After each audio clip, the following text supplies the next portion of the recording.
ആമേൻ. ആമേൻ.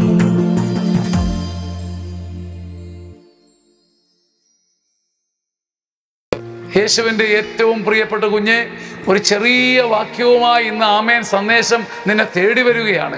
ഒരു ചെറിയ വാക്യവുമായി ആമേൻ സന്ദേശം നിന്നെ തേടി വരുന്നു. ഗലാത്യ ലേഖനം 2-ാം അധ്യായം 6-ാം വാക്യം, ദൈവത്തിന് മുഖം നോട്ടമില്ല. ഭൂമിയിൽ നമ്മൾ ഏറ്റവും പരിതപിച്ചിരിക്കുന്ന ഇതുകൊണ്ടാണ്. അപ്പൻ, അമ്മ, ചേട്ടൻ, ചേച്ചി, അധികാരി, സ്വന്തക്കാരെല്ലാം മുഖം നോട്ടമുള്ളവരാ. എല്ലാവരും വേർതിരിക്കുന്നവരാ. പക്ഷപാതമില്ലാത്തൊരു മനുഷ്യനെ കണ്ടാൽ പക്ഷിയെപ്പോലെ നാം പറക്കും. പക്ഷപാതമില്ലാത്തൊരു മനുഷ്യനെ കാണാൻ കിട്ടുന്നില്ല.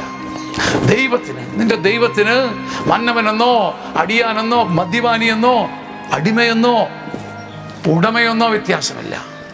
ദൈവത്തിന് മുഖം നോട്ടമില്ല എന്നതാണ് നിന്റെ വിജയത്തിന് കാരണം. നിനക്കും മറിയത്തെ പോലെ ഉയരാം, അബ്രഹത്തെ പോലെ ഉയരാം.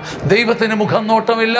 ദൈവം നിന്നെ തൊട്ടാൽ നിന്റെ ഉയർച്ച അബ്രാമിനോളമാണ്, മറിയത്തോളമാണ്, ആകാശത്തോളമാണ്, ഹെനോക്കിനോളമാണ്. അങ്ങനെ ഉയരാൻ ഒരു ഭാഗ്യം കിട്ടട്ടെ. ദൈവത്തിന് മുഖം നോട്ടമില്ല.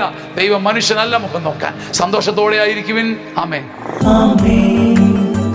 ആമേൻ.